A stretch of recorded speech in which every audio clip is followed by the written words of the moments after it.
Hi, my name is James Eugene, the window expert.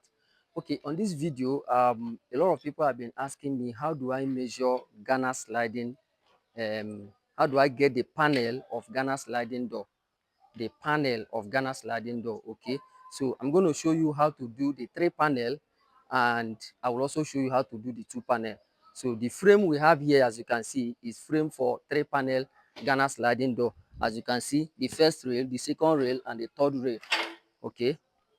So after you frame it like this is how you take your measurement, and then you get the both the height and the width of each of the frame. Now you will measure out to out. This is for the width, right? This is for the width. You measure out to out, right, like this. All right, and whatsoever is giving you here,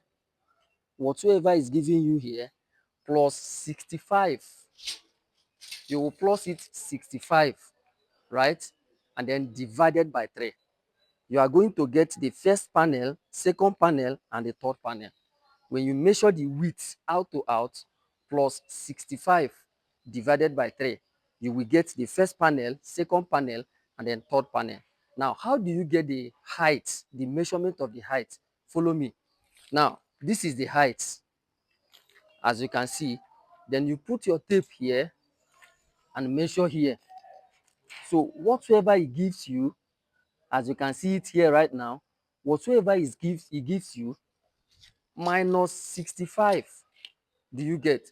Now, some persons minus 65, some minus 68, some minus 70. All right.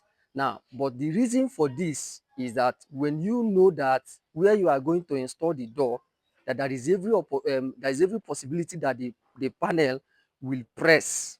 So instead of minusing 65, you minus 70. All right. So, but whichever one you want to minus, both 65, 68, and 70, your door will work.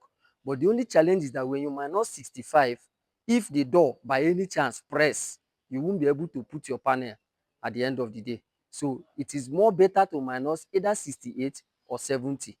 Okay. And whenever you feel the door is a bit down, you can adjust the roller. It will press it up a bit. So, but for me, I use 68. I minus 68 for the height, and then I get the panel. So if there is any other question you want to ask concerning how to get the panel, right, feel free to drop it at the comment section. I will attend to you. And if need be, I can also do the video again just to show you how to do it. Now, lastly, as soon as we get on our YouTube, we will now teach you how to fabricate it from the scratch to finish. That will be on our YouTube class. But let's work on the YouTube to get the maximum followers we need before they will now unlock the live streaming for us. Thank you so much for watching. See you in the next video. Bye-bye.